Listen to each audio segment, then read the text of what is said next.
Olá, meus amigos e irmãos, a graça e a paz do Senhor Jesus.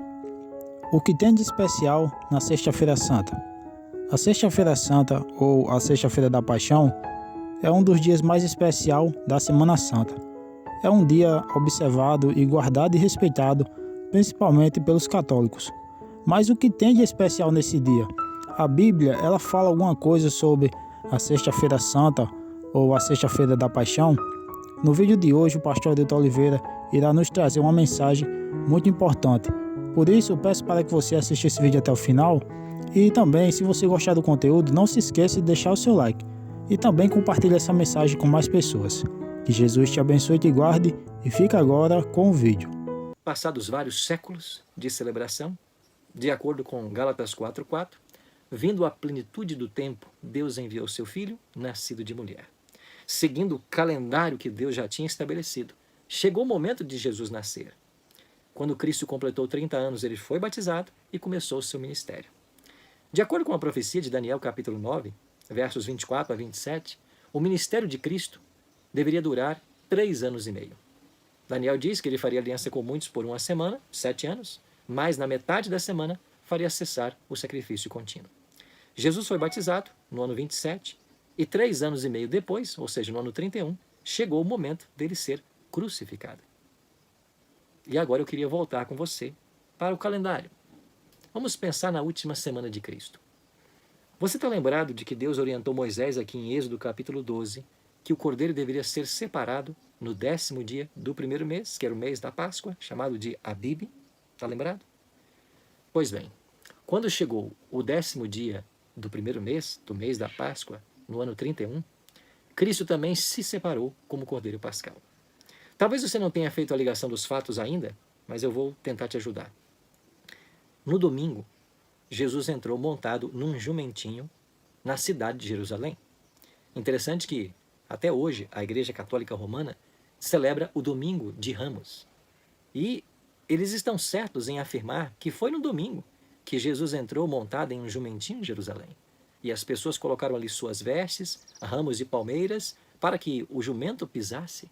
Eles estavam aclamando Jesus como rei. A Bíblia diz que Jerusalém, toda a cidade, entrou num alvoroço tão grande por causa disso, porque havia uma expectativa muito grande por parte da nação judaica de que o Messias seria coroado, iria tirar os romanos do poder e colocar Israel mais uma vez como cabeça de todas as nações. É por esse motivo que a cidade estava em alvoroço, diz a Bíblia. Aquele dia de domingo, em que Jesus entra em Jerusalém, montado no jumentinho, era o dia 10 do primeiro mês, do mês de Abib. Era nesse dia que o cordeiro deveria ser separado. E o interessante é que toda a cidade estava em alvoroço e eles esperavam coroar a Cristo, porque havia uma profecia messiânica que dizia que ele viria montado em um jumentinho. Esse era o Messias tão esperado. Mas na hora que todos estavam prontos para coroar a Cristo, ele desaparece. Ele não aceita ser coroado. A escritora norte-americana Ellen G. White, comentando a respeito desse fato, ela diz que Cristo, naquele momento, ele mesmo colocou-se à parte como oblação, como sacrifício. Ele se separou como cordeiro pascal. No dia em que o cordeiro era separado, Jesus se separou. Esse era o domingo, dia 10 de Abib. Isso quer dizer que a segunda-feira foi dia 11, a terça foi 12, a quarta foi 13 e a quinta foi 14. Na quinta-feira, dia 14 de Abib, próximo ao pôr do sol, o cordeiro pascal tinha que ser morto. Você se lembra das orientações que Jesus deu aos discípulos quando ele disse: vão e preparem a Páscoa? Peçam a um senhor um cenáculo emprestado. Diga que o Senhor precisa dele e ele vai emprestar. E os discípulos prepararam a Páscoa num ambiente, num cenáculo. E se a Páscoa foi preparada, quer dizer que o cordeiro foi morto antes do pôr do sol. E sobre a mesa da Páscoa estava ali o cordeiro pascal. Estava ali os pães asmos, as ervas amargas, e agora tinha um novo elemento, o puro suco de uva, que não estava lá em Êxodo 12, mas com o passar dos séculos, os judeus introduziram na celebração da Páscoa o vinho, o puro suco da uva. E ele estava ali agora. Nós estamos agora em João capítulo 13. E quando Cristo se aproxima dos discípulos, ele lava os pés dos discípulos, depois ele vem para a mesa, ele ensina que eles deveriam lavar os pés uns dos outros, E Jesus diz assim: há muito desejei comer convosco esta Páscoa. Por que há muito? Porque era a última. Porque no calendário de Deus estava se aproximando o momento da sua morte. Jesus sabia que ele era para quem as profecias do Antigo Testamento apontavam. E agora chegava o momento então da sua crucifixão. Cristo então faz agora, na cerimônia, ou naquela reunião no cenáculo, a transição das economias de salvação. Ali está sobre a mesa o cordeiro morto, que apontava para Jesus. Ali estava o antítipo, aquele que vem antes do tipo. E ali estava o tipo, o próprio Cristo, em pessoa. O tipo e o antítipo se encontraram. Mas a sombra tem que dar lugar à realidade. Então é nesse momento que Cristo faz a transição das economias de salvação. Por séculos, esse cordeiro apontava para Jesus. Mas agora o Messias veio. Então essa cerimônia tem o seu cumprimento. Então Jesus cumpre a Páscoa e no lugar dela estabelece a ceia do Senhor. Então, nós cristãos do século XXI não celebramos Páscoa. Nós celebramos a ceia do Senhor. E Jesus colocou a ceia em lugar da Páscoa e foi claro em orientar os discípulos de que eles deveriam comer do pão e beber do cálice e anunciar a morte dele até que ele viesse. Era uma cerimônia para ser celebrada até que o reino da glória fosse estabelecido. Nós aproveitamos essa ocasião da Páscoa para falar do amor de Deus, o seu grande sacrifício. Mas nós não celebramos Páscoa, até porque Páscoa, para ser celebrada, precisaria de um cordeiro pascal, de ervas amargas, de pães asmos. E a gente não faz isso. Mas naquela quinta noite, e se era quinta noite, já era dia 15, porque o cordeiro morria no dia 14. O dia 14 terminou ao pôr do sol. Eles comiam a carne na noite do dia 15. Então a sexta-feira da crucifixão foi uma sexta dia 15 de Abib.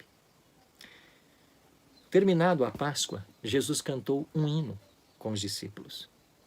É a única vez que a Bíblia menciona ter Jesus cantado. E depois de ter cantado esse hino, eles foram para o Monte das Oliveiras. Você sabe que hino Jesus cantou? Ellen G. White diz que Jesus cantou o Salmo 117. É um salmo que é o menor salmo dos 150 salmos. É o menor salmo. E esse salmo fala da fidelidade e da misericórdia do Senhor. Depois de haver cantado o Salmo 117, eles foram para o Monte das Oliveiras e ali, no jardim do Getsemane, Jesus passou por toda a agonia e foi ali que ele foi preso pelos soldados romanos, orientados por Judas. Na madrugada, ele foi levado para Anás, Caifás, injustamente julgado e condenado. Foi surrado, bateram nele, arrancaram suas vestes, colocaram uma pesada cruz sobre seus ombros e o fizeram carregar até o Gólgota. Às 9 da manhã, é isso que a Bíblia ensina, às 9 da manhã, no exato momento em que o cordeiro, o sacrifício contínuo ou diário, estava morrendo lá no santuário, Cristo estava sendo crucificado no Calvário. Ele veio cumprir toda a tipologia das cerimônias, das festas e dos rituais do santuário. E no momento do sacrifício matinal, 9 da manhã, Jesus foi crucificado. Ao meio-dia, 3 horas depois, houve densas trevas sobre a terra. As trevas cobriram tudo até às 3, às 15 horas. E quando foi às 15 horas, Jesus bradou: Pai, em tua mão entrego o meu espírito. E dito isto, expirou. Ele foi crucificado na hora do sacrifício matutino e ele morreu na hora do sacrifício vespertino, exatamente às 3 da tarde, na hora em que morria o cordeiro na tarde. Cristo tinha um dia marcado para morrer. Era uma sexta-feira, 15º dia do ano 31. Isso estava marcado lá em Daniel capítulo 9. E ele deveria morrer cumprindo a tipologia do santuário, crucificado às 9, morto às 15. Passou 6 horas numa cruz. E nestas 6 horas, demonstrou amor, empatia, preocupação com sua mãe, com o discípulo amado, com o ladrão que do seu lado estava. Mesmo na hora de maior sofrimento e dor, Jesus nunca perdeu o cuidado, o amor, o zelo que Ele tem para com cada filho, para com cada filha. O que existe de santo na Sexta-feira Santa? Não são troca de ovos de chocolate. É a morte de um santo. De um santo que deixou os céus e veio a esse mundo dar a vida por mim e por você. Antes que terminasse aquela sexta-feira, antes que os últimos raios de sol poente descessem no horizonte, Jesus já estava na sepultura de José, com os braços cruzados sobre o peito. Ele havia completado sua obra de salvação. E no sábado, no 7º dia, ele estava descansando. Assim como Cristo criou o mundo em 6 dias e descansou no 7º, ele concluiu sua obra de salvação numa sexta, ao morrer sobre a cruz. E no sábado, ele descansou. Isso ensina para você e para mim alguma coisa? Ensina? Há uma santidade no 7º dia. E é por isso que nós, adventistas, nos reservamos do trabalho nesse dia, dos estudos, das coisas seculares, para que a nossa mente se concentre em Deus e em suas obras. O que há de santo na Sexta-feira Santa? A morte de um santo. O apóstolo Paulo, posteriormente, escrevendo aos Coríntios, na sua primeira carta, capítulo 5, verso 7, Paulo diz: lançai fora o velho fermento, para que sejais massa nova, como de fato sois, fermento, sem fermento, pois também Cristo, nosso Cordeiro Pascal, foi imolado. Quem é Cristo? É o nosso Cordeiro Pascal. Mas eu queria, amigos, concluir essa breve reflexão com um último pensamento. Pastor Arilton, o Cordeiro Pascal não morria no 14º dia? Então Cristo não deveria ter morrido na quinta-feira, dia 14, e não na sexta, dia 15? Talvez você já se fez essa pergunta.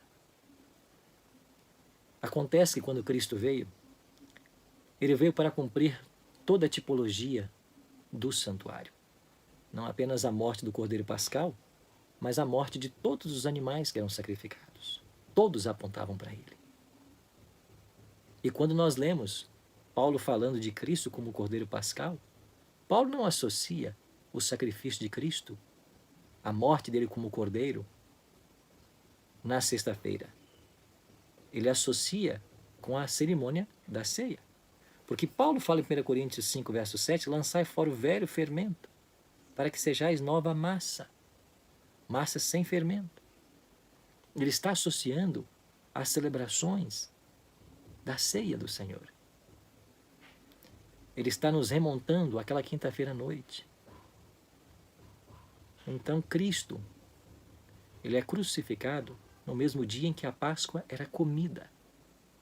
E ela era comida no dia 15. Assim, cumprindo todo o simbolismo do Antigo Testamento, nós podemos afirmar que na ceia, Cristo é o nosso Cordeiro Pascal. Quando ele foi preso por Judas, e essa prisão aconteceu à meia-noite, na mesma hora em que morreram os primogênitos do Egito, ele ali é o nosso primogênito, aquele que morre em nosso lugar. E quem é Cristo na cruz? Ele não é Cordeiro Pascal. Porque Moisés havia dito: maldito todo aquele que for pendurado no madeiro. E Paulo, em Gálatas, ecoou estas palavras. Gálatas 3, maldito todo aquele que for pendurado no madeiro. Na cruz, Cristo não é Cordeiro Pascal. Ele é o maldito de Deus. E por que Jesus é o maldito? Porque ele morre no seu lugar e no meu lugar.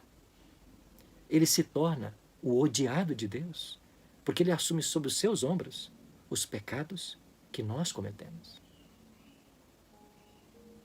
Por isso ele tem que morrer. Mas ele não morre por causa dos seus erros, dos seus pecados. Ele morre por causa dos nossos. Isaías havia profetizado isso. Ele tomou sobre si as nossas dores, as nossas enfermidades levou sobre si. Nós o retratávamos por aflito, ferido de Deus e oprimido. Mas ele foi traspassado pelas nossas transgressões e moído pelas nossas iniquidades. O castigo que nos traz a paz estava sobre ele, e pelas suas pisaduras nós fomos sarados. Sim, pelos seus ferimentos nós fomos sarados. E Cristo foi ferido nas mãos para perdoar os nossos atos pecaminosos. Foi ferido nos pés para perdoar os pecados dos nossos pés, que nos levam a lugares indevidos às vezes. Foi ferido na fronte para perdoar os pecados dos nossos maus pensamentos. E foi ferido no lado para perdoar os pecados que fluem do coração. Tudo ele suportou por amor de nós. O que existe de santo na Sexta-feira Santa? A morte de um santo que não merecia ter morrido, mas escolheu morrer para que você tivesse vida. Vida. Se você gostou do vídeo, não se esqueça de se inscrever no canal, deixar seu like e também compartilhar o vídeo. Que Jesus te abençoe e até a próxima.